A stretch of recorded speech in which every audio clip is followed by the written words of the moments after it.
Hello out there, we're on the air. It's softball night tonight, and the tension is growing down here at Softball HQ. Eric Ballnar joined by James Harris. James, it was a busy month of September. You had all the national championships, both on the men's side and the women's side, but the dust is all settled, and we're back to club competition, and there's some world-class softball about to take place right here, and we've got a game to kick off the second half, this silly season of the softball season. Run to the finals begins tonight. About 6 or 7 weeks to go, and Wednesday night softball right here on Spacequake. Tonight, big game between the Walkerville Cats and the Port Adelaide Magpies. We can start with the big ins and the outs. The big out for the Cats tonight, Chelsea Robinson. She's in Sydney for Australian representation at the Asia Pacific Cup, but for Port Adelaide, nothing. No outs. It's a big opportunity for them, and it's very fitting that a very close season and the first game that we get to broadcast has the opportunity to really be quite ground shaking in this competition. If Port Adelaide win, they will still remain in 6th place and only the top 4 make it, but 4 points will separate the 2nd place Walkerville Cats and the 6th place Port Adelaide Magpies, which would make for a crazy finish with just 7 or 8 games to go for both teams. However, if Walkerville win, they get some separation and they're in the driver's seat to clinch another minor premiership for the 2nd straight year in a row. So really, this game's going to start that little shift right here. Every game from here on in is going to shape the finals, that is for sure. Even Glenelg, who are sitting bottom at the moment, have got a massive in for this half of the season in Steph Trzynski. We look forward to seeing her on Spacequake Sports. Big players to watch out for tonight are those that are returning from state representation. Vicky McFarland from Port Adelaide played for the Stars, of course, and Kelsey Barker in the under-17s. For Walkerville, they had a couple of young players. Sophie Roberts played under-17s and under-19s, as well as catcher Hayley Benithan played in the under-19s last week in Sydney. Lots of talent on display, and the competition's heating up. We've got another big game on the backfield that we'll keep you updated on, so sit back, settle in, and we'll get right back to you with lineups.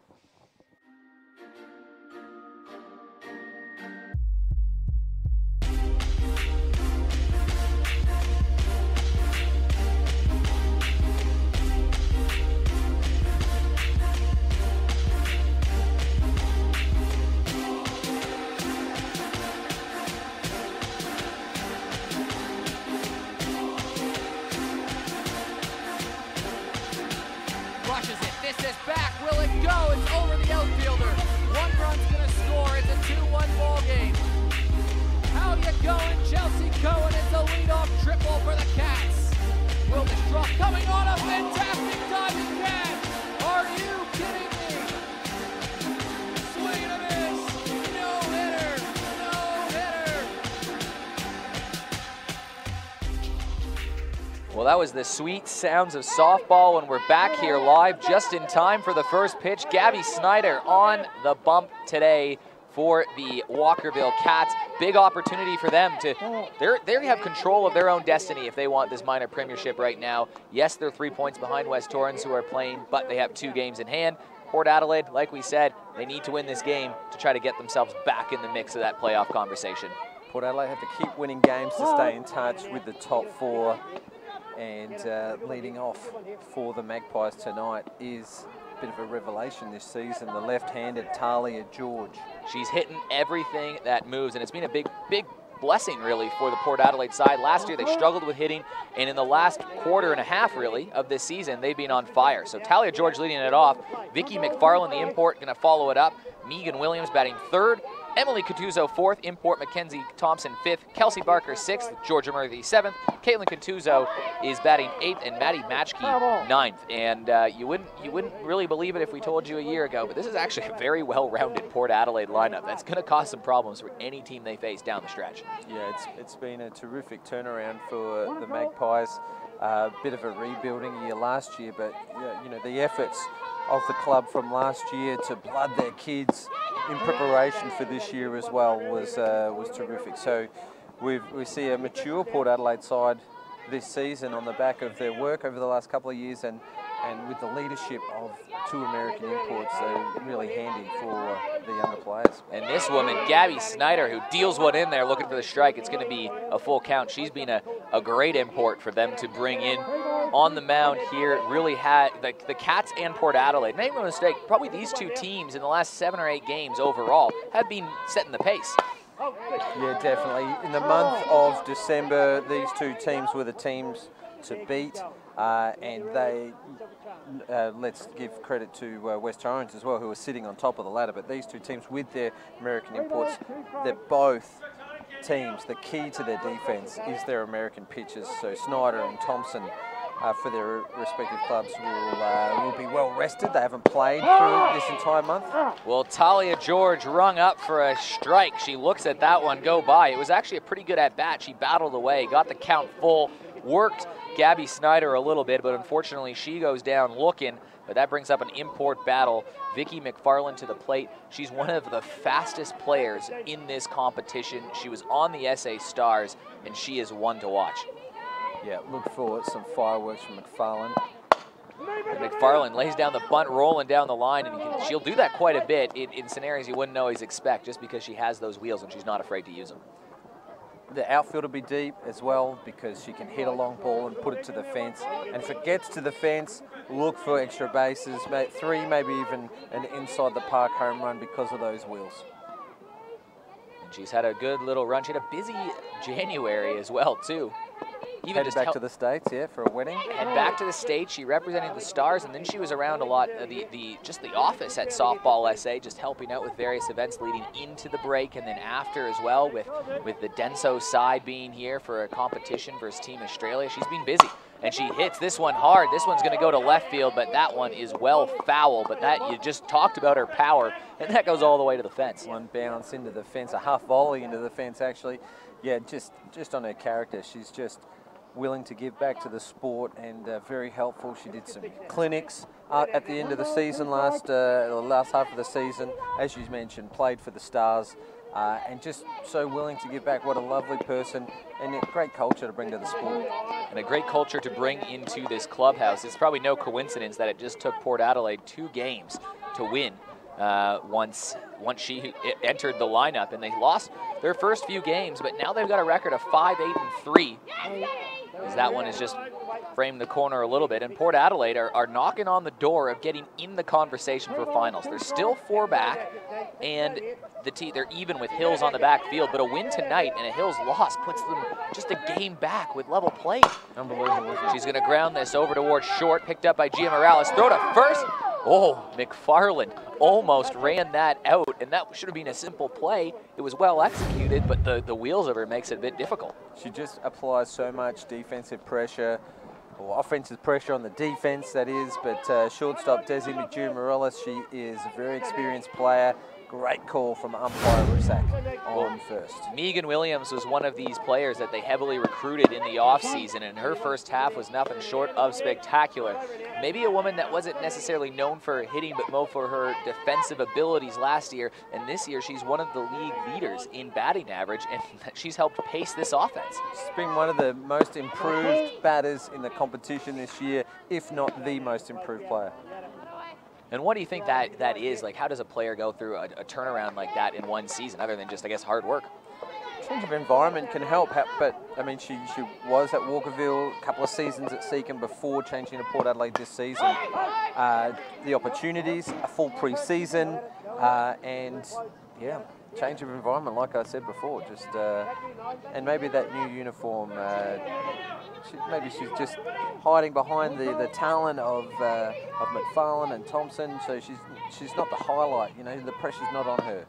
And she's going to chop at this one, and she's going to start the second half the way she ended the first, a base hit. And you know, that's a great sign of a great hitter. It wasn't a miraculous swing, but it was just got the bat on ball and put it to the outfield. I think the saying is the better you get, the luckier you get, and that is just a matter of getting your hands to the ball, and anything can happen when you can get it out in front. Well, Emily Catuzzo batting in the 4-hole, and here's another woman that's really developed over that first half of the season. She's this is her first year in the throngs of being a full-time catcher for this club, and I think everyone, including herself, admits she had a little bit to learn, but she's really worked close with especially Mackenzie Thompson, the import pitcher at Port Adelaide, and they're becoming more and more comfortable with each other, and she's becoming a better and better catcher, and that's only going to make the team better. Yeah, she's still quite young, early 20s, I think, and but she's been around for a few years now.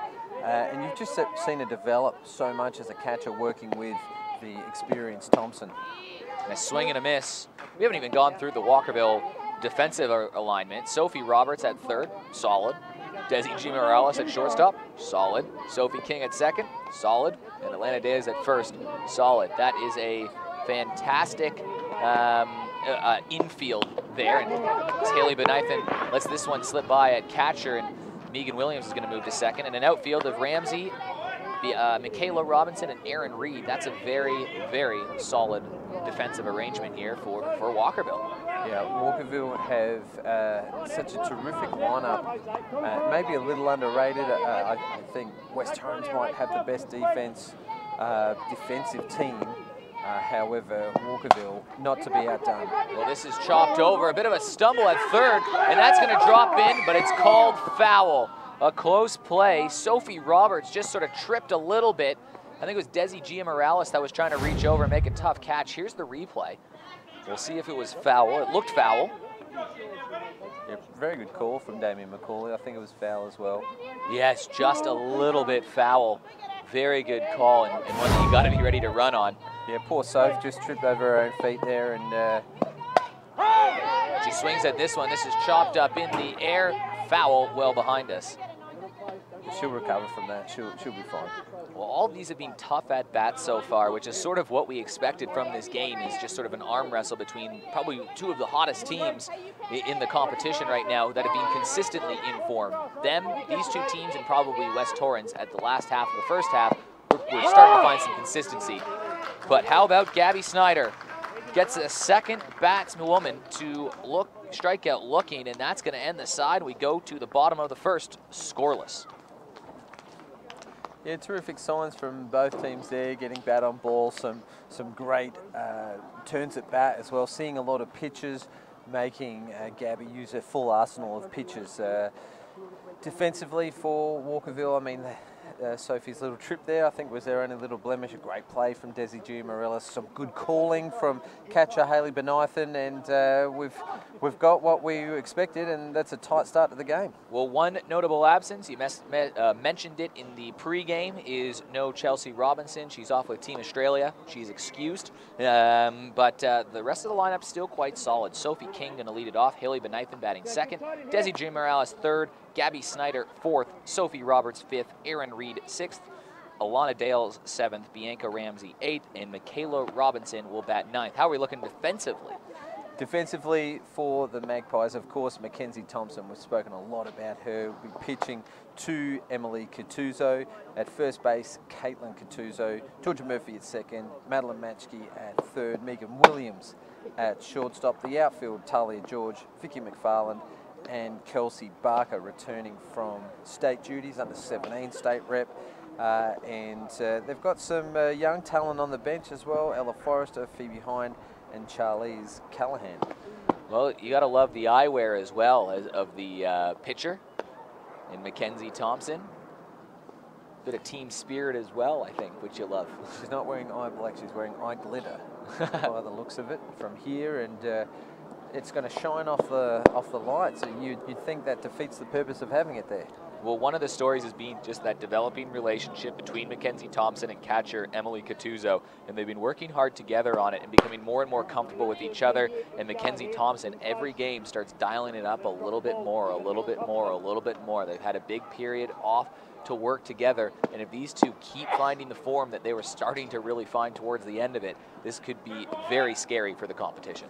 Definitely, and like I mentioned, well rested. Both of these pitchers will be having the whole month of January off, and perhaps even the last week and a half of December as well.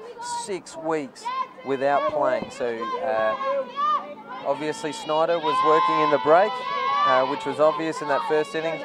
Let's see how Thompson fares in her first outing. And I guess the question after long breaks like this is, are you well rested or well rusted? And the first pitch, though, gets Sophie King on the ankle, and Sophie King is going to saunter over towards first base. So just like that, takes one pitch, and they've got a base runner. Yeah, you probably didn't want to give that up to Sophie King, experienced player, fast around the bases. Haley Benithan, state representative, up to bat. You know, expect her to be standing on second any moment soon. And Sophie King trying to slide into second, and that's a good job of putting pressure on Port Adelaide right away by sliding into second. Haley Benifin, though, the woman up to bat, she made a transfer from Sturt, where she was down the depth chart just a little bit, looking for an opportunity to Walkerville. And the right combination of a few different injuries and knowing that Chelsea Robinson, their regular catcher, as another ball just gets away, and all of a sudden a runner's on third. As we were saying with Haley, you know, she was looking for an opportunity. She comes over here, and she's made the most of it so far, trying to solidify herself in the lineup, now batting in the 2-hole. Yeah, she's been a starter for the Walkerville Cats the entire season, whether she's been playing catcher and filling in for Chelsea Robinson, or in the infield as well. So she's been a great contributor for the Cats this season, always batting high in the order as well. Coach Tomlinson, a Hall of Famer, she's no slouch and a good judge of character as well. So she's obviously got it for a reason, and look at that, she picks a walk. Well, and it's about the tremendous depth that they have. They even have players like Sally Colquist, who didn't crack the lineup today. Ellie Georgeris, who's been getting some starts, not there. But when you have a team that has some star players, they're going to get taken away for international duty at times and from higher levels. So you got to make sure you have that depth of players that can step in and play a variety of roles, and Walkerville's case in point. Desi Gia Morales, though, what a start to the season she had. At one point, I'm not too sure the numbers now, she was leading the competition in on-base percentage, because she just seemed to get on base 60% of the time, and that is what you love to see. More so, maybe even 80% in her first handful of games. It was just unreal to see those sorts of numbers, and it might have evened out a little, as you would expect, as the season goes on. I mean, no one can keep up those numbers, but 2 runners in scoring position now, not what Port Adelaide wanted in the bottom of the first. Well, yeah, runners in second, runner on third. Desi G. Morales to the plate. She swings at that one. Matchkey grabs this, tries to step on third, throw across the diamond. Good job from Madeline Matchkey to hold the runner at third, keep him at bay a little bit, throw it over to first, and retire a tough out. Yeah, Walkerville won't be too disappointed with that. I mean, they've got 3 opportunities to score these 2 runners with their 3, 4, 5 hitters. So that's disappointing maybe for Desi, but not so much for Walkerville, as she got that on ball with Snyder up to bat. Well, Snyder's here for moments like these. You know, these can make the big difference in a close season with not much between teams right now. Although the games haven't always been close. I mean, we say close season, we've had games. We had one Saturday where there were 3 ties, but a lot of the other games have just been lopsided victories. Particularly early in the season as well. I think the average winning margin for the first 21 games was almost 8. It's down to around about 5 now, but it's, yeah, you're right. There hasn't been too many 1 or 2 run games. What's surprising me at this very moment is the outfield. They seem to be a regulation for a 7-8 hitter. There's a little bit of breeze around. Snyder's one of the powerhouses of the competition, And she swings at this one. This is chopped, likely into foul territory, but playable, and no one can quite get there. But you're right, that's interesting. So you'd probably play him a little bit further back. But does that also not open up an opportunity just to get one into the outfield and score a run quite easily? I mean, you're playing with fire either way. Yeah. If this goes over the outfield's head, it's going to score 2. If it drops in, it's probably going to score 1. But this is a woman that can really have some power, and there it is right there. This is going deep and drops over their head, and that is going to score 1 run. It's going to hold up the other. So if that had a little bit more, it could have been more dangerous. But either way, Gabby Snyder, excellent piece of hitting. She gets all the way to second and scores the first run of the game. Slightly lifted off the bat. That's why the runner's held up. So they've done the right thing with only 1 out. Surprised that Tomlinson held Benithan up, because she's got wheels. She's part of the Kathy Lambert sprint training program, and boy, she got some wheels. Kathy Lambert Sprint School. Definitely. Sophie Roberts to the plate. Another young player that has just been working on her craft, getting better and better, and again, an opportunity here. Yeah, trouble for the Magpies. 2 runners still in scoring position with only 1 out. And Sophie Roberts is a dangerous hitter. Swinging a hot stick for the under-19 state team in the last week of January, and in the first week of January she played for the under-17 state team. So a dual state representative, so she will have her eye in without a doubt. And she's one of that class of teenagers right now that's going to be really fun to watch over the next few years as they develop into those their primes, those young 20s, mid-20s, and you never know. She could be one of those players that gets a look at that national squad if she keeps getting better, keeps growing, keeps getting more experience. Soon to be announced, these squads. And look at the composure of her as well. She is getting a little, the pitch was taking a little bit of extra time, so she just called time out, reset herself. She's seen a strike now. Well, Sophie Roberts looking in here. It's a 2-1 count and watch this go in there. Mackenzie Thompson just battling just a little bit right now, just trying to find that control. She's going to need to find it. Sophie Roberts, big opportunity, an early stage opportunity to start putting some distance between the teams. And the bases are loaded. A walk. Yeah, second walk of the inning to go along with a hit by pitch. And then, of course, Snyder's double. We're about to see that here. The running slap just into the gap, right up the centre right alley and scoring that run. So Sophie King crossing the plate for the first run of the game. Erin Reed now to the plate. She's had a couple big hits earlier in the season as well. A couple nice catches as well in right field from Erin Reed. Well, we spoke of Megan Roberts being one of the most improved players in the competition. Here's another one, and an absolute bonus for the Walkerville Cats. Erin Reed, maybe a bit of a part-time pitcher in the past, but she's really earned a spot this year. And this one slips away. That's a good block right there from Emily Catuzzo, potentially a run-saving block. If that gets by her, that's one run right there, and the runners would advance, and you'd have two runners in scoring position still. Yeah. Port Adelaide defense is inside the line of play, so they can make that lead runner out at home. And this is chopped to the pitcher. Get the force out at home. Throw it to first, and that just gets away. Another run's going to come in and score, and another run is. That's going to be a 2-run error right there. Catuzzo down the first base line, and Walkerville put 2 runs on when it looked like it could have been a double play. Yeah, I probably wouldn't credit both runs to the catcher because that overthrow went through the right fielder's legs. Look at the first out there at home. Then here comes the next throw.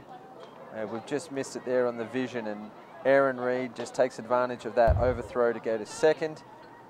Here we go again. Here, played at home, went for the sharp double, missed the first base, and then through the legs of right fielder Kelsey Barker. That is just one of those opportunities, though, where Port Adelaide could have got out of the jam. Unfortunate circumstance there for them, but unfortunately it is a 3-0 game with runner now just on second base. And Alana Dales to the plate. So 3-0. Runner on second.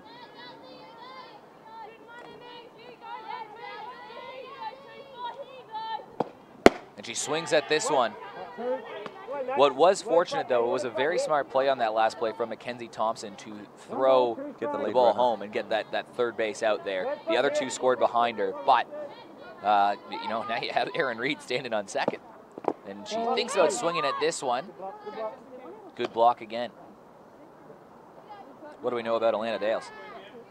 She's been in and out of the lineup for the Cats so far for the first half of the year, so it's good to see her back this half of the year. I'm not sure if she makes way for Chelsea Robinson or maybe Bianca Ramsey out at left field, but, you know, she is a part of this A-grade squad. And she swings at this one, grounded to second. Georgia Murphy, throw to first. Caitlin Catuzzo makes the out. Yeah, tough inning for the Magpies. Pitcher Thompson just didn't have the radar on early on, hit by pitch on the first pitch of the inning. Really set the scene for what was to come. A good play at home to get the lead runner for the second out, and if they'd made that double play, they'd just be chasing that solitary run. The good thing about this Port Adelaide side is they are feisty and they know how to come back. They started their season off by dropping their first few games, and they've clawed their way back into the season. You can think about that first draw that they had of the year when they were down 5-0 going into the final inning, and they scored 5 runs to tie it up. And they've mounted some runs coming down from a run in the final inning and winning by 3 or 4 runs before. This team can string together some runs. They just got to get a couple together. Yeah, correct me. I can be corrected if I'm wrong here, but I think their second game of the year was a 7-0 game. I think that's their only shutout so far of the year for Port Adelaide. They're a team that is capable to score multiple runs, and when you've got the likes of Williams and McFarland and now Thompson in the hitting lineup, anything's possible. Well, Mackenzie Thompson, a bit of a bumpy first inning, but she can make amends. That's the beautiful thing about a game like this, is you'll always have an opportunity. there's always a next at bat. There's always that next play. And she swings at that one, and that was a good pitch. In poker, I think they call it on tilt. Having a wild swing at that first pitch, just trying to get a bit of balance back into the game. She knows that she gave up a couple of walks in that inning, so she'll be looking to make amends. Kenzie Thompson walks at this one, and another good pitch. Just sort of dropped down low at that last second there. Gabby can throw it hard, but then she can slow it down when required too to keep everybody off balance. Yeah, ahead of the count. Look for some waste pitches here, maybe a rise ball, maybe a change up, even her cutter that comes inside. There's the rise ball. And a very good rise ball at that. That's the third strikeout so far. She's only had to make 4 outs, and 3/4 of them have been by that lethal strikeout.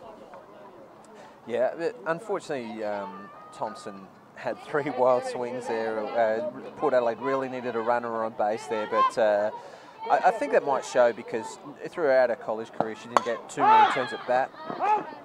Now she's in the 5-hole. Kelsey Barker to the plate. Yeah, so as previously mentioned, a state under-17 representative. So obviously the red helmet is from her state team. But she hit well, and she was a solid player and contributor for that under-17 team. And she swings at that one, so she's behind 0-2. So it's in this inning, it's 5 pitches, 5 strikes to start for Gabby Snyder, looking for strikeout number 4 early in this game. And she's got her. Yeah. 4 strikeouts and 2 down in this inning. Yeah, 4 strikeouts out of 5. 5 outs for the game. Port Adelaide really need to work on getting bat on ball because it's not going to help if they can't get the ball into play. They need to make an adjustment now. Otherwise, you can say goodbye to this. This game could be over in 5. This is a game, for those watching at home, that is 90 minutes long, or 7 innings if that comes first, or there are some run rules that can be put into effect if the distance gets far enough between teams. We're not quite at that point to really have those discussions yet, but you never know. Another strike. I think we've had 8 pitches for 8 strikes so far this inning. 8 pitches, 8 strikes. Can she go the perfect inning? 9 pitches, 9 strikes, 3 strikeouts. You can only do it on this pitch. It's hard to do, and here it is, and she's done it. The perfect inning right here. 9 pitches, 9 strikes, 3 strikeouts, and 5 on the game. Are you kidding me, Gabby Snyder? Yeah, 9 strikes in 1 inning. It's not quite 10-pin bowling impressive, but it's still very impressive. You don't often see that in softball, and you're right, that was a clean sheet. Well, she got 3 strikeouts in the minimum. You can get maybe 3 pitches to get out of an inning. That's possible, but other than that, 9's about the next you can go. Yeah, we saw a few tricks there as well. Definitely rise balls were the order of that inning, but gee, Port Adelaide really need to lift a little, or a lot right now. Otherwise, we could see a blowout. Well, I'm going to go to try to get a look here about what's going on in the backfield. There's a big game going on between West Torrens and the Hills Heat. And the Hills Heat. That's huge, and it means a lot for both of these teams. One, if you're a Port Adelaide supporter, you're probably cheering for Hills to drop that game because that's one of the teams you will be chasing for that 4th and final spot. If you're a Cats fan, you're cheering for Hills to win that game because if Cats win and West Torrens lose, they'll be only 1 game behind with 2 games in hand, and that should be doable for this Cat side. Top of the table, Eagles are playing without 2 of their starters, Jordan Lambert, who's in Sydney with Chelsea Robinson on national duties, and Lana Kaisler. So shout out to those 2 players who I'm sure will be watching from home. But Hills Heat also without Georgia Hood, who just was named MVP of the Under-19 National Championships last week in Blacktown. Well, there's some talent in this state, and we saw that on display at the Denso series. If you didn't see it, there was a professional team from Japan that came here and played the Australian national team, the Aussie Spirit, in a 4-game series. They split it 2-2, and how good was that to watch and just see the talent on both sides on display. Unreal. We were talking earlier off screen, of course, that we saw Belinda White playing at her best, and you can actually tell that the standard that she plays in this Adelaide competition on Wednesday nights and Saturdays is the way she plays for the Australian team. We've got world-class competition right here in our own backyard. And she was impressive, and I think a lot of the fans and the teammates there will admit that she was great on the bases. Bianca Ramsey just squeezes one through the infield, down the line, and that's got a great roll all the way to the line, and Ramsey's in there with a double to lead off the inning. Great start for the Cats, just what they wanted. You know, batting down the order, what about 8 in the order? Watch this replay. She did squeeze it down the line. It got past Matski, and then it got past George, who was chasing it down the line, and she'll be stoked to start off this half of the year with a double. Look, you want to have a bit of hook on that. It hugs the foul line, and it keeps going to a distance to make Talia George run. I mean, that was placed perfectly there, and she's in scoring position. And this is getting a bit dangerous here. This is a big out. They got to get Michaela Robinson out. Otherwise, you're giving a lot of fuel for Sophie King and Haley Benithan to play with. Yeah, absolute unreal batting lineup, this Walkerville Cats, with Michaela Robinson batting 9. I mean, she was in the Stars squad training earlier in the season. Another hit by a pitch. And this one just gets in on her, and I think she grimaced for a second there, and she'll stumble down the first base line. She looks all right, though, which is great to see Michaela Robinson. So runners on first, runners on second. Sophie King to the plate. And this is a girl with a lot of experience, and she's good. Yeah, absolutely fantastic, particularly in moving runners around the bases as well. So she's got that ability to drive the ball or lay down that running bunt because she's got wheels as well. And you expect the bunt, and you get the bunt. They're going to throw this to first, out made, but that is exactly what the doctor ordered. You're going to have runners in second and third, and 1 out. And Sophie King sacrifices herself, but that's okay. She doesn't stop contributing for this Walkerville Cat side ever since she broke into the team, and that's probably why she broke into the team, because she just contributes every single time she comes up to the plate. She's such a battler. She's one of the hardest players in the competition to get out. Haley Benithan was forced out at home when the bases were loaded in her first at-bat. She got on base with a walk earlier. We were a bit surprised she wasn't sent home on one of the early plays, but that's history. And Haley Benithan now can have a nice tidy little game here, especially with a base hit that could score a couple. Yeah, runners in scoring position. She'll be looking to put the ball on an outside pitch in particular out to right field to ensure that both runners score. But I'm sure she'll just be happy with a single up the middle. And a good pitch there, though, from Mackenzie Thompson. She needed one, and she got one. It's a 1-2 count. Every pitch becomes more important from here, and it's another good one. It's going to induce a ground ball. Williams throws this down, and she's just going to hold off from forcing anything. It was bobbled just a little bit, and that is going to score Bianca Ramsey and put runners on the corners. Yeah, just a slight fumble. We'll see that she probably takes her eye off the ball right at the last second here. Watch the replay. Yeah, just lifted her head a little because she wanted to make that out quickly so that runner on third couldn't advance, but fortunately it hasn't gone her way. 4-0 and runners on the corners for Desi Gia-Morales. And that offensive pressure continues for the Cats. Mercilessly, the runner gets to second unopposed. So standing up is Haley Benithan. We spoke of his speed before. Now Gia-Morales. Another attempt, a chance to score a couple of runs here. Slips upside. I think that's a 2-0 count now on her. Yeah, a great eye. The reason why she was leading the on-base averages in the first half of the year is she wasn't getting a hit, she was getting a walk. I think she's still one of the league leaders in walks at the moment. She hit her last ball well. It was just hit hard to third, and that's the kind of pitch that you've been starting to see from Mackenzie Thompson. She drops one in there, and it's well, it's 1 and 2. Sorry, not 2 balls out. It's 1 ball, 2 strikes. So a big opportunity here for Mackenzie Thompson. And here's the pitch. And this is hit. And this is going to find its way through the infield. That's going to score 1 run. Runner will be held off at third. So Desi Gia-Morales keeps runners on the corner and scores another run. It makes it 5-0. Well, there you go. Gia-Morales with that ability to hit any pitch to the left side. You watch on the outside, just caught the outside edge there, close to the middle. She knew it was in the gap. She knew it would score a run. She'll be happy with that contribution.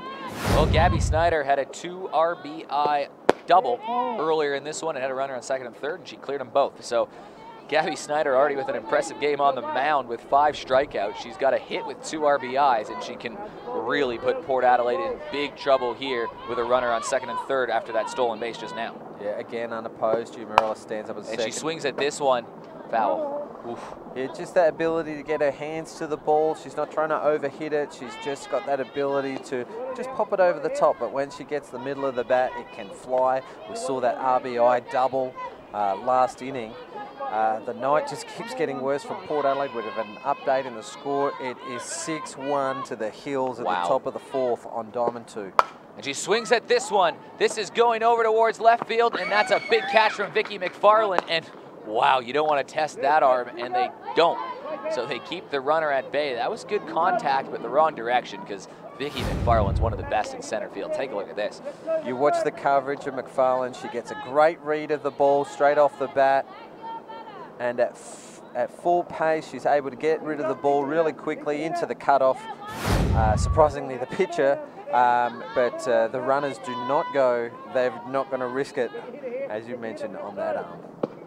Sophie Roberts swings at this one. It's a good pitch to get after as well. You still got runners on second and third in scoring position. Why not have a go? Well, big important out there. You can accept 2 runs here. Sophie Roberts swings at this one, just tipped foul, 0-2 count. Big pitch coming out to try to get out of the inning. Okay, now we're seeing some good pitching, some good calling from the Port Adelaide battery. A rise ball to start, and then you've got a change up to follow. So some good calling there from Thompson and Contuzo. And Sophie Roberts swings at this one, hit high in the air. This is going over as it is Megan Williams that moves over to make the catch. And that ends the inning. So they put 2 runs across the board. It becomes 5-0 in the game, and we're heading to the 3rd inning with half an hour played. They're going to need to start putting up some runs, but it was good that they didn't allow anything more, because then the game would have started to be at a touch. Okay, just for those West Torrens fans out there, I've just had a correction. Oh no! I was given the wrong information. And I'll speak to Ms. Radigan about that a little later. It is 6-1 top 4 to West Torrens. So it looks like West Torrens are cruising over there on Diamond 2. We will get up to date from Lee Hull. He'll join us once that game is finished. And you know what she said? As the screen comes up of the beautiful sunset here at West Beach, the sky pretty sky distracted us. Yes. Yeah. I remember how to speak English. Well, I mean, if the scores hold, West Torrens would move to 24 points on the ladder with 17 games played. Walkerville would move to 21 points with 15 games played. So they'd still have 2 games in hand and would control their own destiny moving forward. And Port Adelaide would remain just 4 points out of a final spot. And Seacombe, if you're a Seacombe supporter or even a Seacombe coach, you would be sitting there thinking, come on, you know, let's keep us in touch with these finals a little bit too. I think every coach and every player of this competition will have their eyes on this game because they'll want to come back and fire as first pitch that they return to the diamond. Just quickly back on the weather, of course, the sky is glowing orange tonight because of the super blue blood moon. It is beautiful. First time we've had this occurrence since 1866. I know. And that was a good year. Yeah. The last year, you know what? The last time there was a blood moon like this, Canada didn't exist. There you go. So what a horrible place that world must be. Super moon on how close it is to the Earth. The blue moon because it's twice in a month, and the blood moon because it is a total lunar eclipse. All 3 occurrences happening at the one time. Well, a lot of magic had to happen at once for that to happen, and a lot of magic's going to have to happen in this game for Port Adelaide to come back in this one. They're going to need that combination of fantastic pitching, they're going to need to play some flawless defense, and they're going to need to string together some hits. So can they have their super blue moon of their own and wheel their way back in this game? Once in a blue moon, that's the saying, isn't it, Eric? It is. And how about that? Caitlin Catuzzo, against a pitcher that was throwing nothing but strikes, has the patience and the gall to just take some pitches there and get herself on bat. That's a great at-bat from Caitlin Catuzzo. You've got to know your batters in this competition. Another one of the league leaders in walks in Caitlin Catuzzo, so the 8 hitter. So we haven't even gone through a full Port Adelaide lineup yet. Maddie Matchkey gets a tip on that one. We'll see if they start to play small ball. Is it something that you want to swing away and start to get runs in chunks? But it's still early enough in the game where you play some small ball, you get 1 run here, 2 runs the next inning, you start putting pressure on them come that 5th, 6th inning. Well, you could look at it a couple of different ways. I mean, hit away because you're down by so much, or you put your faith back in your defense, allow them to try and hold the Walkerville offense, and just peg it back 1 run at a time. So Maddie Matchkey, she made a nice play earlier at third base to help hold a run. Yep.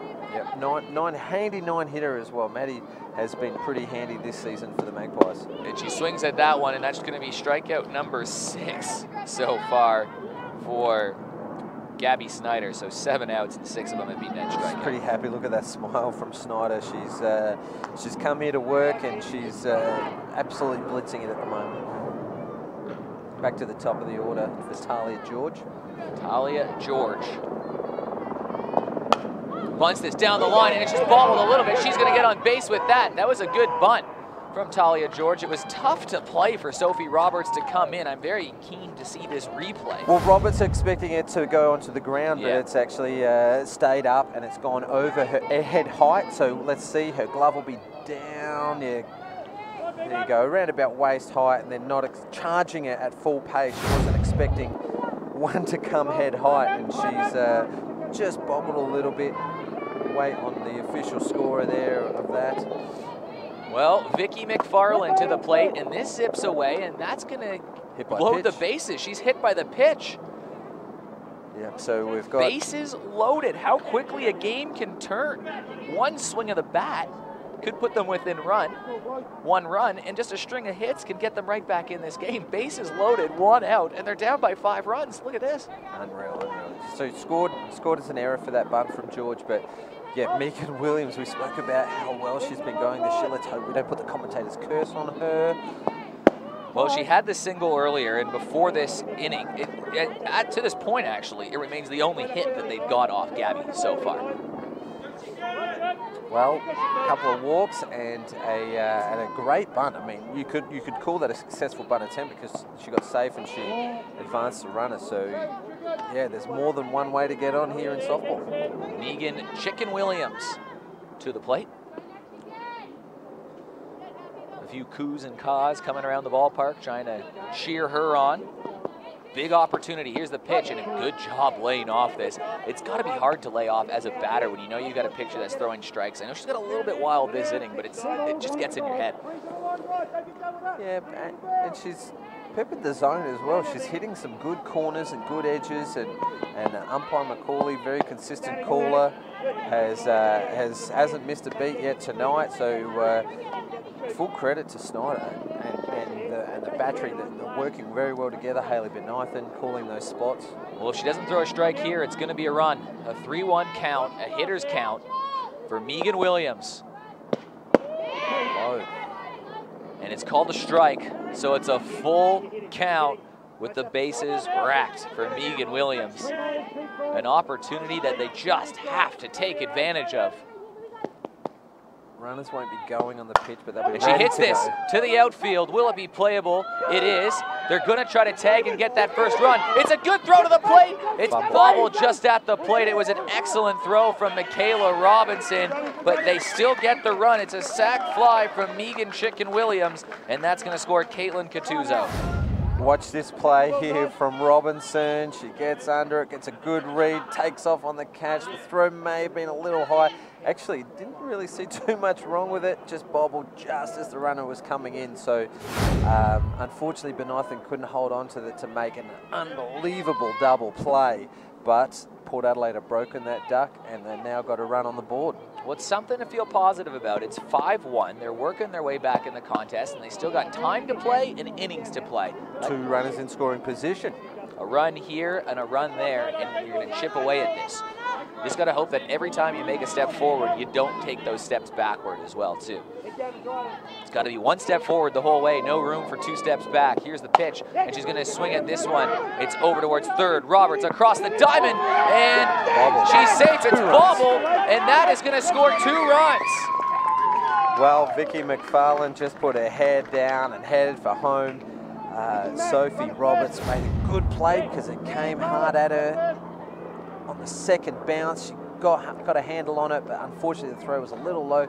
And I don't know if there's a replay of McFarlane wandering around too, because you're absolutely right. She wheeled back there. Yeah, scored from second on an infield shot. So and here it is right here. Vicky McFarland on the replay. You see her all the way at second.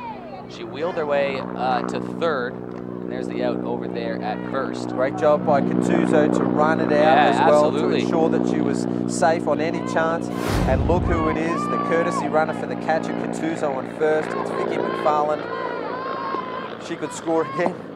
And a swing at this one is Mackenzie Thompson. She's had 4 swings at it. Now it's a 5-3 ball game. What do we say about Port Adelaide? They have a never say die attitude out there. And the amazing thing is they actually haven't got a hit in this inning. It's been a couple errors from no hits, and it's been a couple errors, and it's been a couple walks as well. They've just been opportunistic, and there's been some solid base running. Some great play all around from Port Adelaide, taking advantage of every opportunity they get. And it just shows the resilience of every team in this competition. This team is sitting 6th on the ladder. And this is cracked, but it's foul. So it's a 5-3 game right now, and somehow it's 2 runs.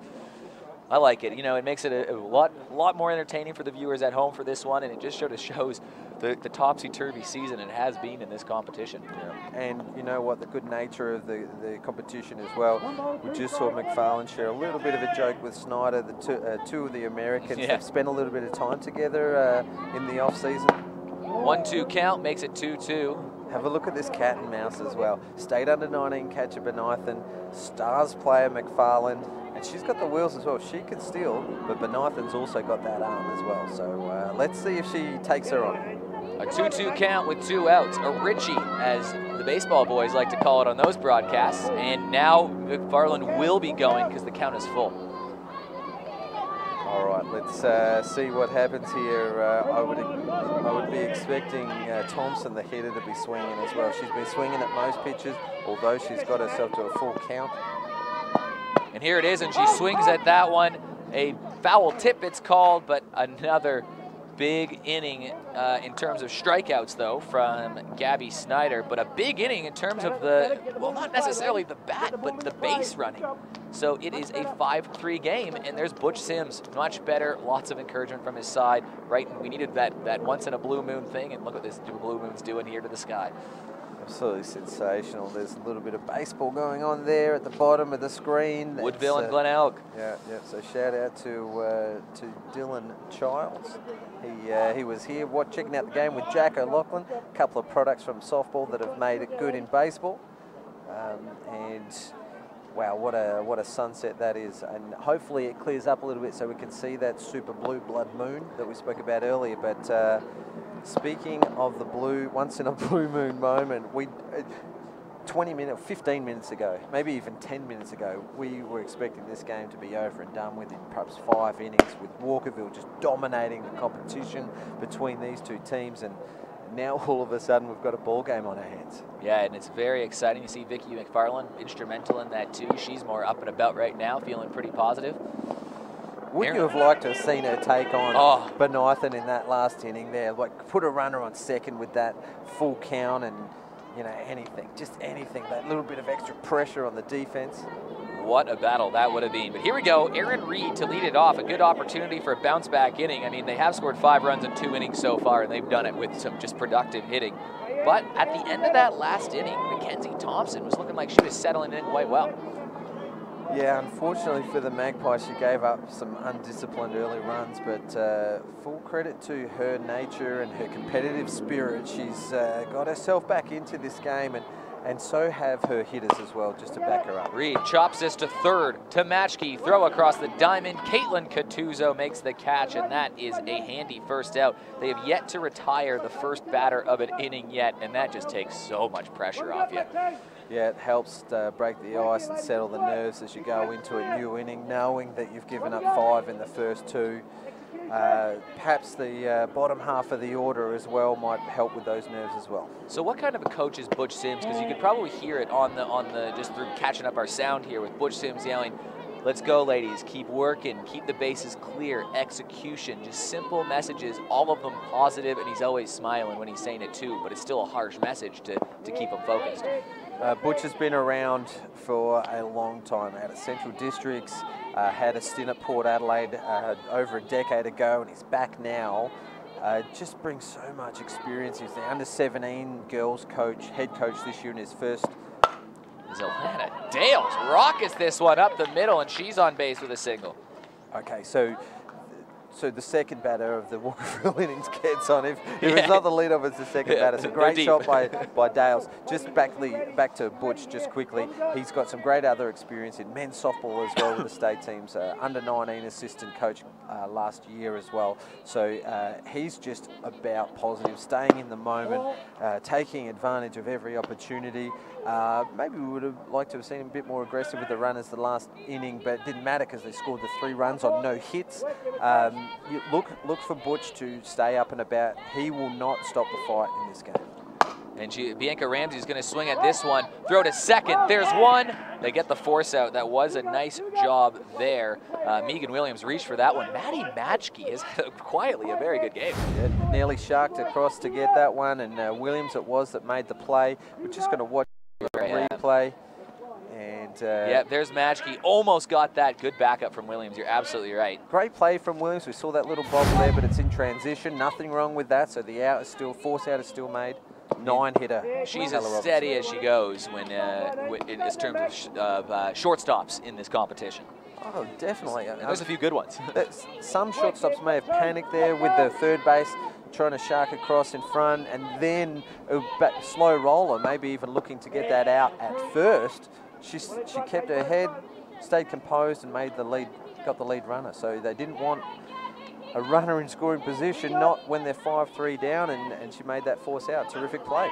Michaela Robinson, she's made a nice play in center field to keep another run off the board early. She almost threw a runner out at home. She's been on base with a walk. This is her second at-bat in as many innings. If she gets on here, Sophie King will have her third at-bat in 3 innings. Yeah, she wore one on the knee at first turn it back. Right. And no signs that it's affected her game at all. I'm sure it'll bruise up nicely in the coming days, but yeah, the next hitter on deck, you do not want to see her come up to bat, because that just starts the strength of the Walkerville lineup in Sophie King. And just puts so much pressure on this defense as Robinson puts this over, and that just got knocked off an ankle, I think, and that's going to put a runner on first and second, and here comes the pressure. Almost a mirror of the previous play, mirror image of the previous play, just this time that Matchke got just a clip of the glove onto it, so just out of reach of Matchke, and that meant that Williams couldn't make that play backing up. So, well, Sophie King up to bat now, running first and second. She's got a walk, and she scored, and then she had the sacrifice bunt. We talked about that ultimate team players. Runners are going to try to go, and they do. So this just gets by Catuzzo, and now we got runners on second and third. Now the team thing to do in this one, base hit, score a couple runs, and restore that commanding lead. Yeah, I'm sure Coach Sims is scratching his head a little there, but don't hit the panic button just yet. You still got the 2 outs. Sophie King, opportunity knocks. She's been productive so far. She got on base as the leadoff hitter in the game. She moved 2 runners ahead earlier that later scored, done everything that's asked of her. Can she answer the question again? As this one slips up high, and she's got a good count to work with. Yeah, King will be waiting for one in the slot. 3-0. She might even look at this next one to load them up for 2-hitter Hayley Benithan. And this one gets by, and this is a pass ball, and that's going to score a run. This one just gets by the catcher, and Alana Dales is going to score. It makes it a 6-3 game. It puts the runners on the corners, so this is a big moment here. You can't keep that score any more than 3. Bianca Ramsey it was, as Dales was forced out at second, but yeah, great running there from the Cats. They are taking full opportunity, taking full chances of their opportunities there, as Port Adelaide did, and they get one back. So 2 out, runners at the corners. Expect to see King go on this pitch. Hayley Benithan to the plate. 2 down, runners on the corners, and they really can't afford any more runs. They put something on them every single inning so far. It's relentless pressure, even when they look down and out from this side. She swings at this one, but the runner's going to get to second, so we got runners in, 2 runners in scoring position. Maybe a hit and run on that pitch because Benithan swung at a pitch that almost bounced on the plate, and King was going on the pitch. So 2 runners in scoring position now. Just outside. Great mature at bat here from Benithan. She got behind in the count early. She watched the first one, then had to swing on the second one on that hit and run. It didn't chase that high and outside pitch. Some people can get sucked into that rise ball. And Benithan swings at that one. It's a tough play. Murphy to first, gets away. Run, scores. Another one's going to come in. Benithan goes to second. She thinks about third and holds up, but pressure on the base pass has scored 2 runs. And again, it's 8-3, that 5-run lead restored. Wow, just like that. They've got the runs back that they gave up. And watch here, Benithan was beating that one out anyway, I think. And the ball getting away from the first base player, which meant that both runners were going to score. We see Robinson score on that play. King had her head down, not unlike Victoria McFarlane the inning before, and scored from second. Just a little deflating when you work your way back in there, and it was 5-3. You work hard to get back in the position, and another 3 runs put on the board. Some clutch performance here from Walkerville with 2 outs to make it 8-3. I'm just very surprised on the aggression. Gia Morales has this one. It bounced off Williams' glove. A runner's going to get to third, so runners on the corners. Yeah, well, hard hit. That was hard. Very hard. That was a hard hit. The aggression ball. continues. I should correct myself. I'm not surprised by the Walkerville aggression. I'm just surprised on how effective it's been. It's been relentless offensive pressure from the Cats and Port Adelaide. It seemed like that they were up to the task there, or fighting their way back into the game, but they've just seized control straight away again. And they are just pushing it right at Port Adelaide. They're right in their face. Yeah. The Cats are on the prowl, that is for sure. I mean, it is a bit of a statement. You know, Port Adelaide, they are on the outside looking in, but they're close, and they've been one of the best teams, if not the best team in the competition for about a 7 or 8 round period. And Walkerville, you know, they control their own destiny in that path to going back-to-back in terms of minor premierships. It's a big statement game for them, too. Yeah, they'll be trying to strive for that top spot. I mean, they've got a couple of games up their sleeve compared to West Torrens. Snyder fouls that one off. I mean, they won't be panicking, and they will want that top spot, but I'm sure Coach Tomlinson will keep them grounded, you know, their minds on the task at hand, which is game by game, training by training, but they've got the depth to take out that minor premiership, and I wouldn't be surprised if they're 1 or 2 come the end of the season. Well, if the scores hold tonight and Walkerville win and West Torrens win, this will be the first time this season, in a tight season, that there's actually separation between the 2 leaders and the rest of the pack. They'll have separated themselves just that little bit ahead. Yeah, the top 5 teams have been so close since the start of the season, with Port Adelaide just making a comeback. Great pitch. Yeah, unbelievable pitch, and she strikes out a real danger pitcher. And Gabby Snyder strikes out, but 3 runs score. It's now an 8-3 ball game. It would just go back to the ladder. I mean, Port Adelaide in 6th spot out of the 7 teams. It's so hard to believe that they're in contention. You go back over recent years, and it's always been like a clear 4, sometimes 5 teams in contention, but it's never been so close before. And with the return of Steph Trzynski from college, she's graduated from Cal University, and finished her 4 years, she'll return to bolster that Glenelg lineup, and all of a sudden you've got 7 strong competitive teams in this Adelaide competition. And you know, what would have been automatic wins earlier in the year against Glenelg are now all of a sudden key games.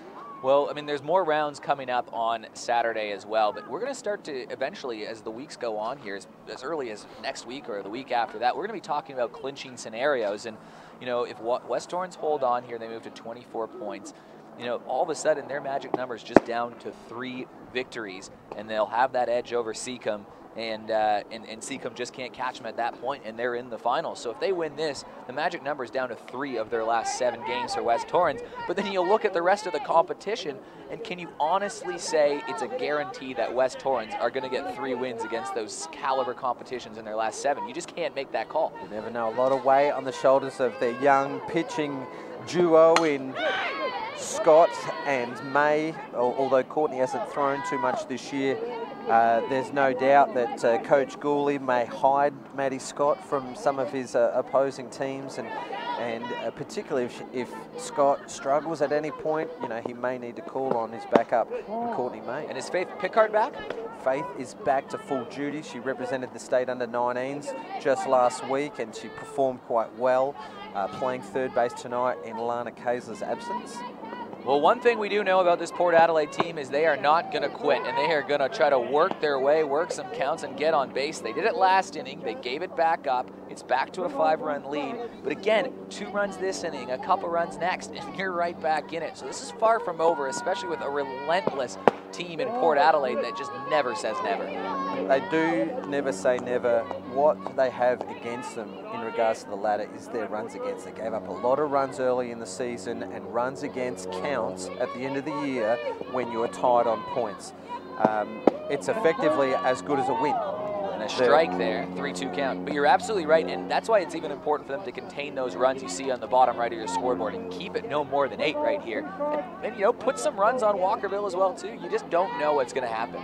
You never know. And their very next game, which will be live here on Spacequake Sports. And another strikeout.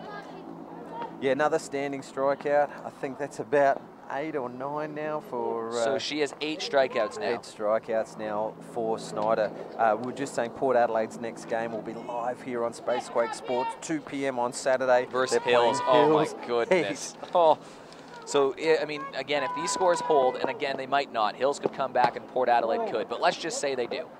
If Hills, that would set up a game where you'd have Hills and Port Adelaide both with 7 games remaining, and Port Adelaide chasing Hills, who's holding down that last spot. If they win that game, they'd be just a game back with 5 games to go, and it is game on. If they lose that game, they would be 3 games back with 5 games to go, and that becomes so tricky to catch. Yep.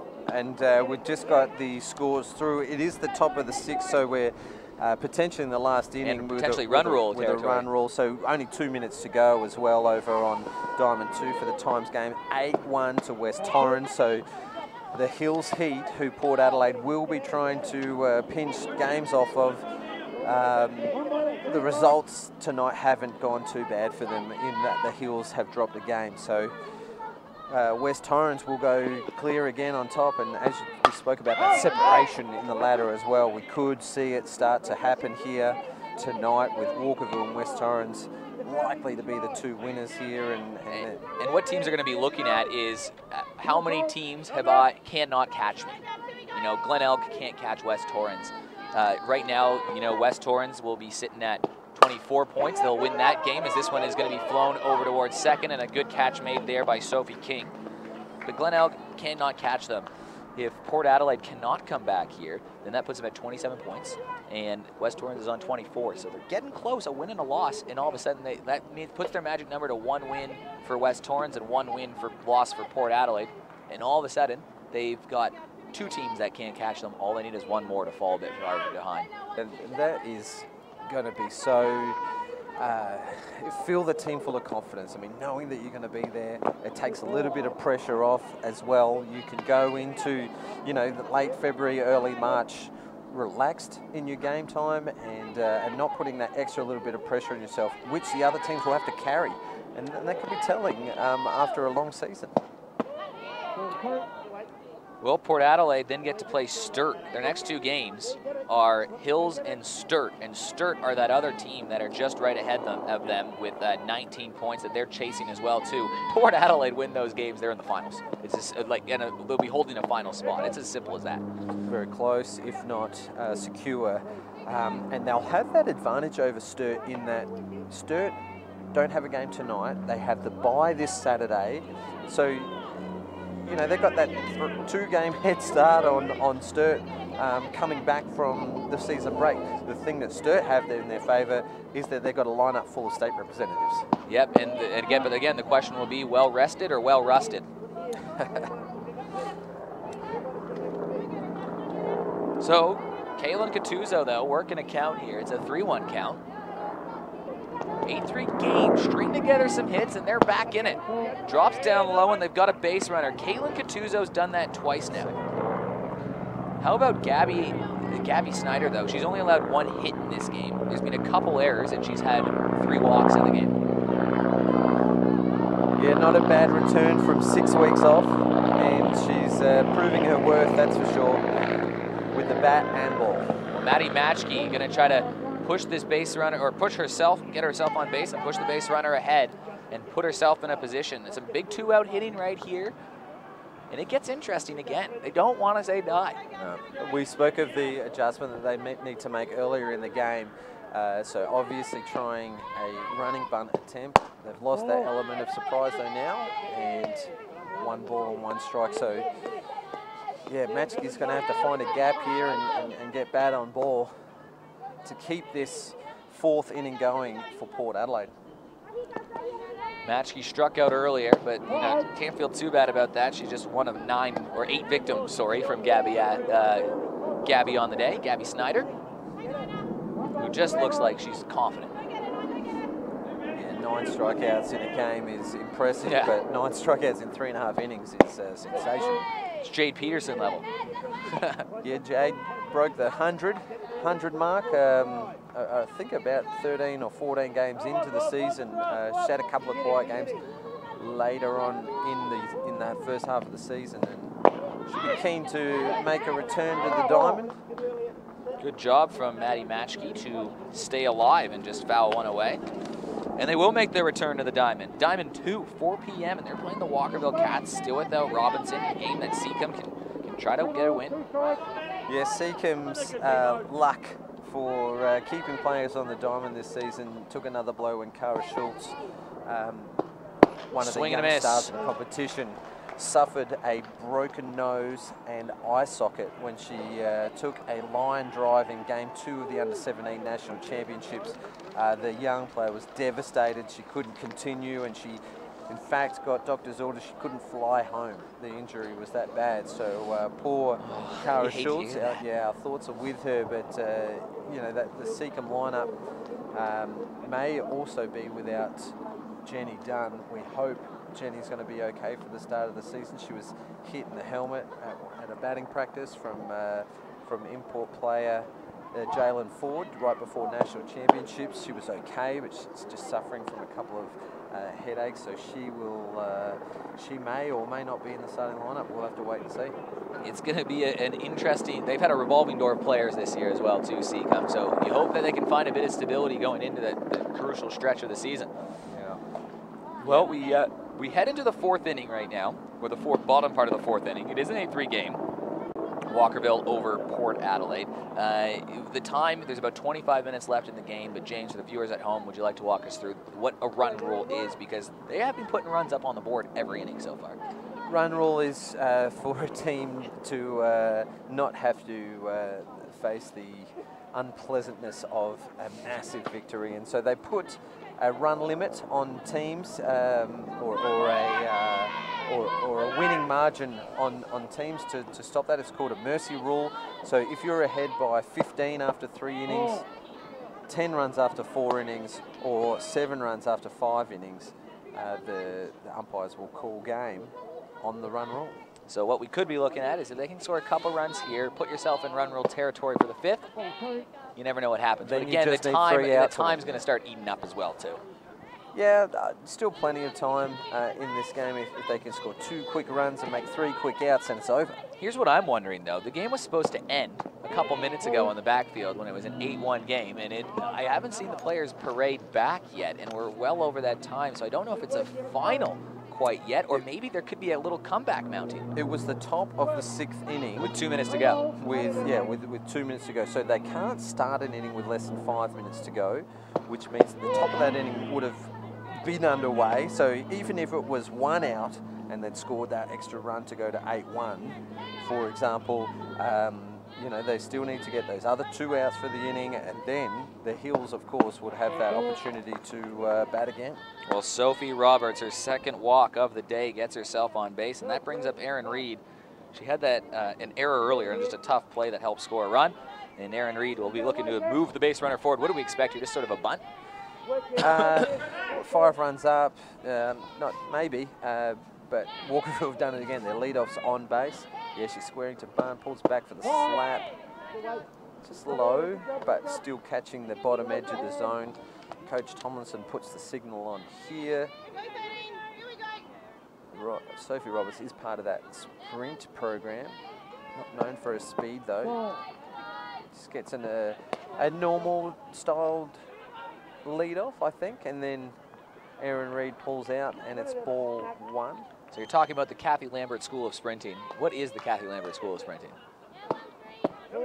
Well, CSS. Yeah, the CLSS. Through the support of the State Office for Recreation and Sports, softball received a little bit of funding to go towards programs to help our state teams and representative teams.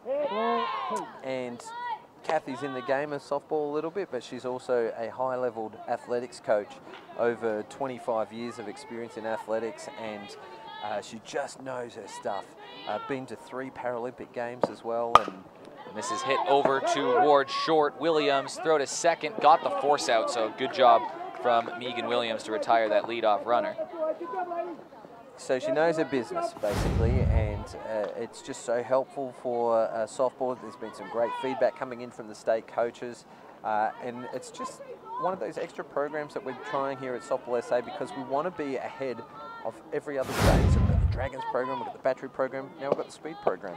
And it is an interesting program too, and you see what speed and aggression on the base pass really can do, and you saw it at the top level with Team Australia playing that Denso Japanese side, and man, all of them were quick. Every single one of them were fit, in shape. They had that quick step out of the box and made it a nightmare. Is this again hit hard? Megan Williams throw to second again.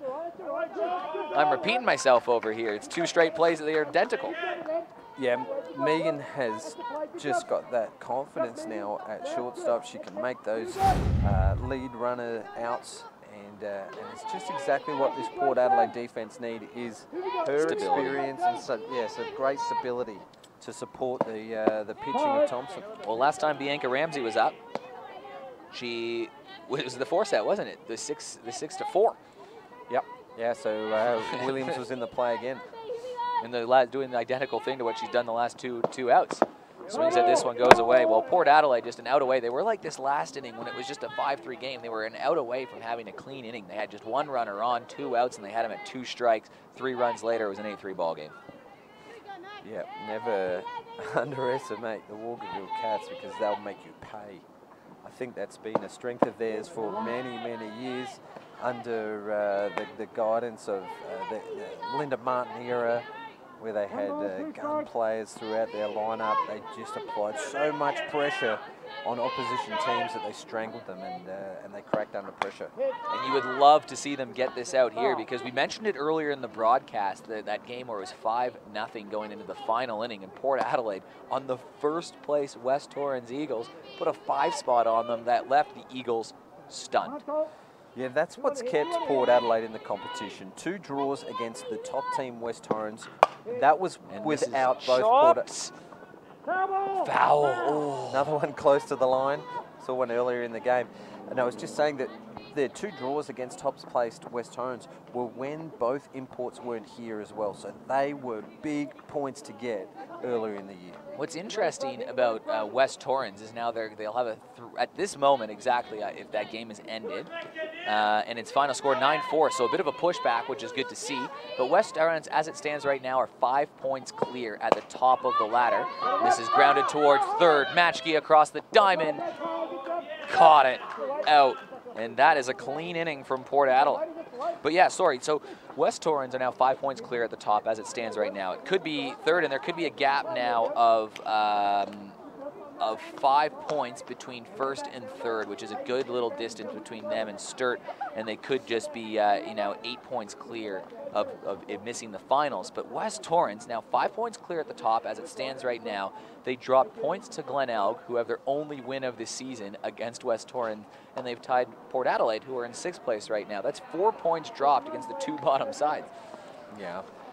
That's how close this competition is. That is how close this competition is, and the loss against Glenelg, it was last time that they played without Lambert and Kaysler, who they were without tonight. Right. And so they'll be happy to get away with a win tonight, because they didn't want to give up any points, that's for sure, because a loss tonight to the Hills drops them back to the pack and puts Hills in a very good spot, because if they can make top 4, they've got Georgia Hood to come into the lineup, not in this team tonight. So it was a big game for both teams tonight, no doubt about it. We'll be joined by Lee Hull in just Very a few shortly, moments. yes. He was over covering the game on Diamond 2, so he'll be giving us an update soon. Well, Michaela Robinson, or sorry, not Michaela Robinson, I'm looking at the wrong lineup Talia here. George, Talia George, top of the lineup. She's going to make her 3rd trip up here. She reached on an error and she struck out, but she did score earlier. The top of the order. Let's see if they can put some pressure on here. They held them clean. If you can, if they can put in the next 13 minutes on there, just a couple runs on, they're gonna. They might not get another inning just because Walkerville would go out bat and you'd think they'd eat up the time. So it's probably this inning they're going to have to score the 5.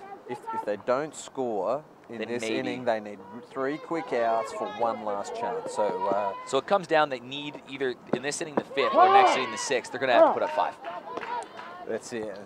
Makes it just a little bit tougher with that first out made, the lead off. 10 strikeouts. Walkerville have been able to do all night is get that lead off on. This is the batter that Port Adelaide will be looking to make that difference, and that is to put a runner on base, and that is Vicky McFarlane. Vicky McFarlane lays down the bunt. Here come the wheels. McFarlane, and she is safe. Classic McFarlane goes down the line, and she's safe. Well, you put that pressure on and anything can happen. We'll watch this replay. She gets a running bunt down to perfection here, just out of reach of the catcher, which means that the pitcher needs to do her own fielding. And she is safe, so Port Adelaide get a chance here. And speaking of chances, we might take this opportunity to get Lee Hull into the chair so he can go through that last game with you, Eric. I would love to, Lee, and while you're settling in here, I'm going to take you through updating this game. We're only in the 5th inning right now. It is an 8-3 scoreline, but it's been an interesting one. Walkerville stormed out to a 5-0 lead, and they looked like they were going to put sort of their foot on their throat and just stomp out this game. But Port Adelaide scored 3 runs in the 3rd inning without even generating a hit on Gabby Snyder, who has 10 strikeouts this game, Lee. But they put 3 runs up on the board, and they made it a 5-3 game. They had a runner on first base in the next inning for Walkerville, 2 outs. They were a strike away from getting out of the inning, and unfortunately for Port Adelaide, Walkerville put together a string of hits. There were a couple errors, and now it's an 8-3 game. Port Adelaide just held them, and that's where we are right now. So it's an interesting game, but I did hear, though, that West Torrens have won on the back diamond. They're now 5 points clear for the time being from 2nd place, and they just keep putting a stamp on this season. Yes, that's very interesting, Eric. I've just come from And here's a throw over to 2nd. McFarlane safe again. A stolen base. How about the wheels? Check out the wheels on Vicky Mack. Megan Williams still at the plate. What do you reckon, Lee? Well, about this game or about the game I've just been watching? How about this game first as Megan Williams? Okay. A key moment here, you know, she can get a hit here, or get a walk even. It's game on a little bit with an opportunity trying to they need a 5 spot here. So 10 K2s you said for Gabby Snyder? 10 strikeouts for Gabby Snyder. Not surprised, she been hitting as well? Gabby Snyder in this game, I could tell you that, Lee, and I will. She's got a 2 RBI double. Well, I think for a left-handed hitter, she's probably a stronger off side. She hits the ball to left field as hard as anybody I've seen as a left-hander. So Williams chops this foul. It's a full count. 1 out. We're going to watch the aggression on the base pass once again. A bit harder to steal at third. And then we'll get into this game, which heard 9-4 is the final score. That's really all I know. Yeah. But I'm curious to hear who the key players were and sort of the story arc. But Megan Williams right now trying to add another chapter to this ball game. Has this go down low, and there's your chapter. He has 2 runners on and just 1 out. So who was the player in the backfield that really stood out? Well, there was a few of them. It was in the third innings, it was 5 runs by West Torrens, and that was just about the game. A lot of hits there, a lot of errors by the Heat side. Even a person like Amber Hood playing at shortstop, ball just hit straight to her, went straight through her legs. That doesn't happen. And this all added up. There's a lot of safe hits. I'll total them up for you. Well, Emily Catuzzo to plate while you do that. She's ahead 1-0 here. Here's the pitch from Gabby Snyder working on 10 striker. Here's the bunt. Snyder goes down for this one. Throw to first and lead. We've got bases loaded. This Port Adelaide side just won't quit. They were down 5-0. They scored 3 runs to make it 5-3. They allowed another 3, but they're getting right back in it here with bases loaded and Mackenzie Thompson to the plate. Yeah, so you did predict it, Eric, which is no surprise to me, but it was 10 safe hits to 6, would you believe, in the game over there. Really? And, yes. And how did young Maddie Scott go on the mound? Maddie Scott went very well. Just go through the strikeouts for you.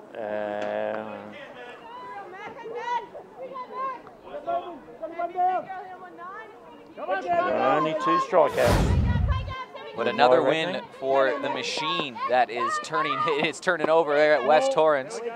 They are getting very close. They're just 3 wins away from their final 7 from booking a spot in the finals. So West Torrens inching closer, and I know they were disappointed from missing last year.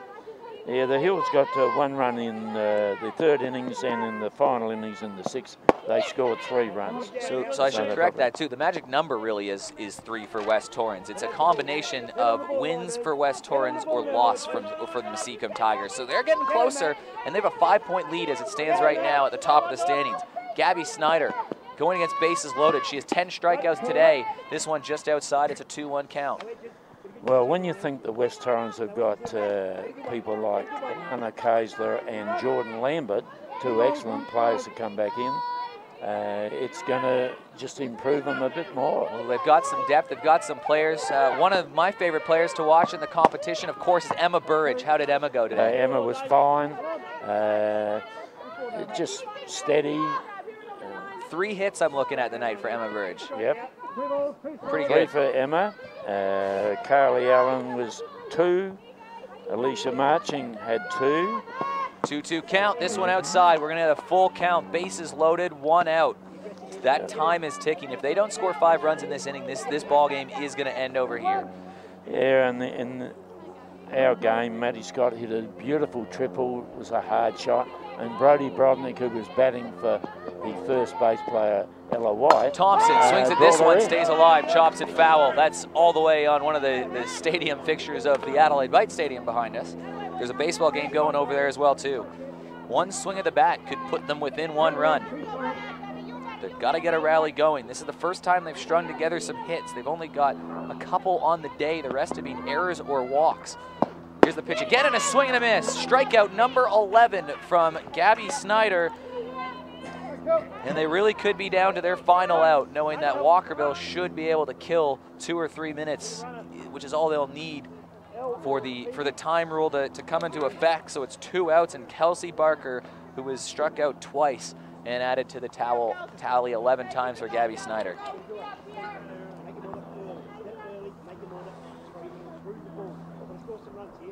Big opportunity, but it's still not over. A couple hits here can still tie this ball game up. Pitch again, chops foul.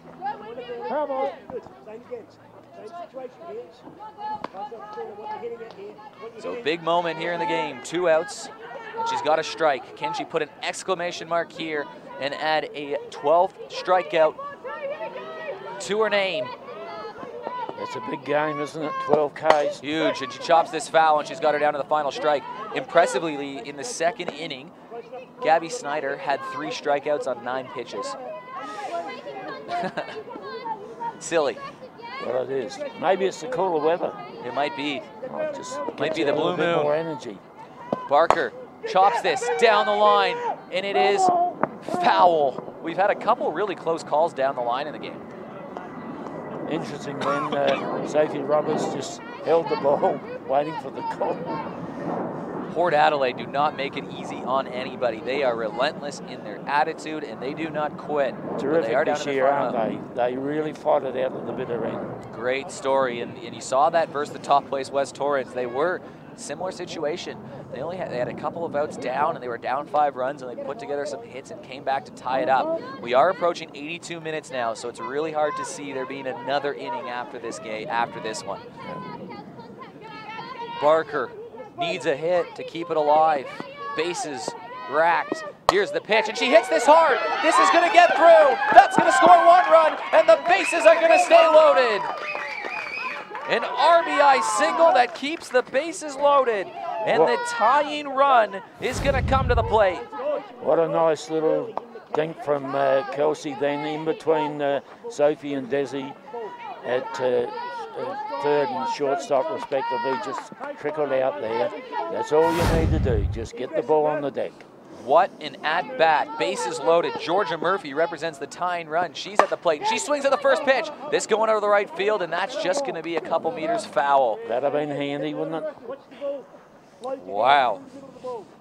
And Caitlin Catuzzo has been on base twice, who is standing on deck as well. They are a couple hits away from tying this ball game, but they're an out away from losing it. It is just that sort of fine edge right here. Here's the pitch again. Inside, ball 1. Port Adelaide. This pitcher Snyder looks like she could go all night, doesn't she? She does, but Port Adelaide are going to go at her until the final pitch. Murphy swings at this one, and that's hit into the outfield. That's going to score 1 run. The other one being pushed home, and it's a 2-run RBI single up the middle. Port Adelaide not going quietly, and it's a ball game once again. What a great piece of hitting. Brings the Walkerville coach Sue Tomlinson out in the middle now, just settle down the troops. How about that? It was 8-3. Bases loaded, and now it's 8-6. We got a runner on first and a runner on second. The tying run is on base. That's unbelievable. Lee, thank you very much for your updates on the game. James Harris, we got to bring you back in for this excitement at the end of this one, unless Kelsey Nucky wants to come and join in as well, too. We've been waiting on her to make her debut. Kelsey's a late cancellation in this one.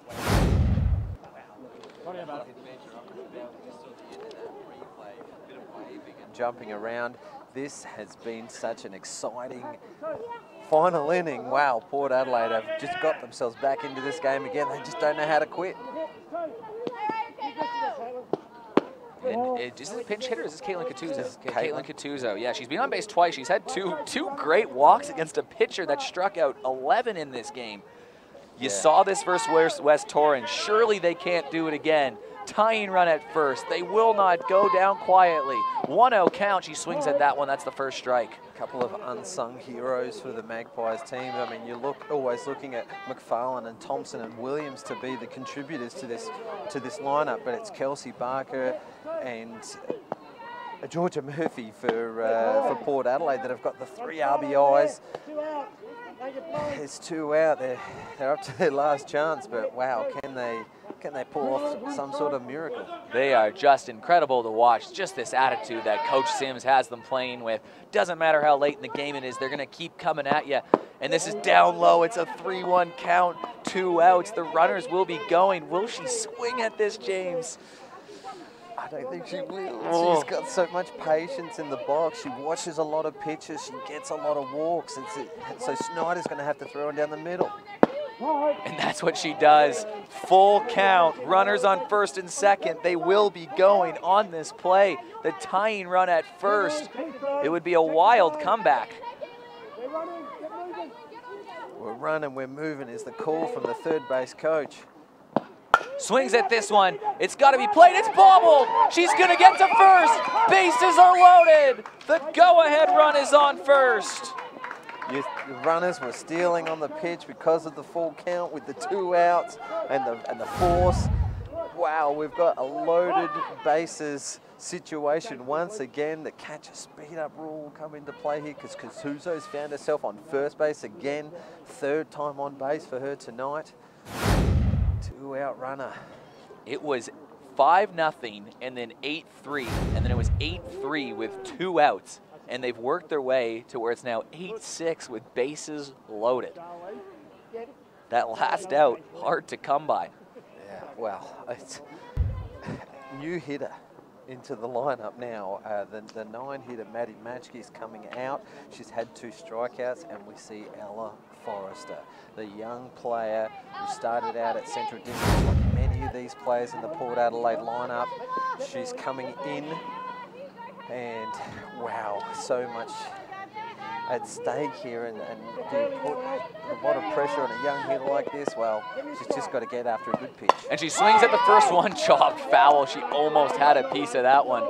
Gabby Snyder looking for strikeout number 12 as well. She's had an impressive game. There's been a couple errors on both sides. 8-6, bases loaded, right up against the time rule as well, too. If they don't score here, this game will end.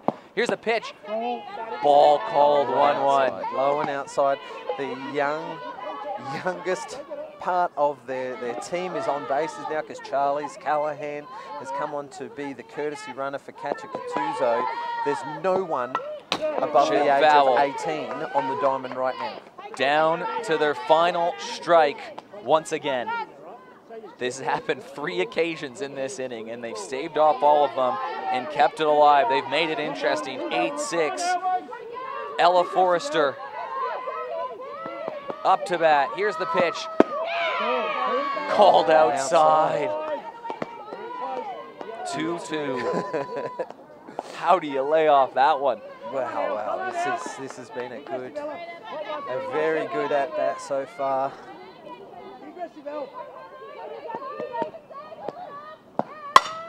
And run Forrest.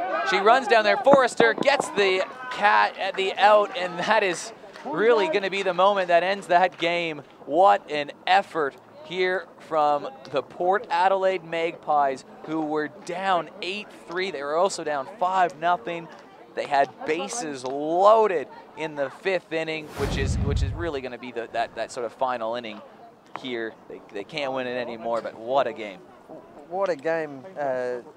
I'm almost a little bit speechless. You know what that does, though? That sends a message to the competition that Port Adelaide, if you get on top of them early, they're never going to stop fighting and come back at you. I mean, and they've got the ability to do it as well throughout that whole lineup. I'm just watching that replay of Forrester, you and your one-liners with the run, Forrest, run. And, you know, the young brigade just stood up, didn't they? The hit from Barker, the hit from Murphy, the 3 runs scored, then a little bobble from the Walkerville infield. This is anyone's season this year. A 6th place team against one of the top 2 just had an 8-6 game. They just showed so much fight. I'm so impressed. Take nothing away from the Cats, though. Dominant performance from Gabby Snyder. A bit of relief there on the face of Gabby Snyder. It's an 8-6 final. I'm going to try to rush out there and get an interview, but James, thanks for calling the game with me. Lee, thanks for filling us in. What a game to start the season. Port Adelaide don't quit. They fight to the end, but Walkerville still in touch with the top. 8-6 the final.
Gabby Snyder, what a game we just saw. You guys get up 8-6. You throw 11 strikeouts in the game, but it was anything but simple in this one. You go up 5-0, they make it 5-3. It's 8-3, and then they fight to the end 8-6. As a pitcher, bases loaded with the go-ahead run on base. How do you stay calm and composed?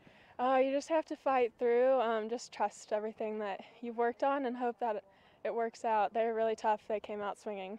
And what do you think of the competition this year? Because just a spectator's point of view, this is the closest it's maybe ever been, and any team at any time can really pull a number on you. Yeah, no, it's really good. I was just kind of expecting some good competition, and it definitely lives up to the expectation. And how about your time in Australia so far? You're an import coming over here. What did you expect from the competition, and what do you expect even moving forward? I didn't try to keep an open mind. I wasn't trying to expect too much, but now I'm just trying to have fun and push through and try to get to the championship now. So it was 6 weeks between games, really, and the big question was, would you be well-rested or well-rusted? You were on the well-rested side at some times, and there was a little bit rust here and there too, which I'm sure you're going to work out. But what did you do in the break, and were you pitching at all, or were you taking some opportunity to travel around? I took an opportunity to travel around a little bit, and then when I got back, I tried to pitch a few times, so I wasn't too rusty. And obviously you're young, you're traveling over here. What do you do when you have some downtime in Australia? Just kind of hang out. I really like to do bushwalking and hiking a little bit, so I've tried to do a lot of that. Well, unbelievable to hear that you're enjoying your time here, and a great effort out there again today. Walkerville, you guys are just a couple games out of first place, but you have a couple games in hand. It's going to be a tight finish to the season, and you can catch our next game here on Saturday afternoon, 2 p.m. Thanks for joining us here on Spacequake Sports and Softball SA.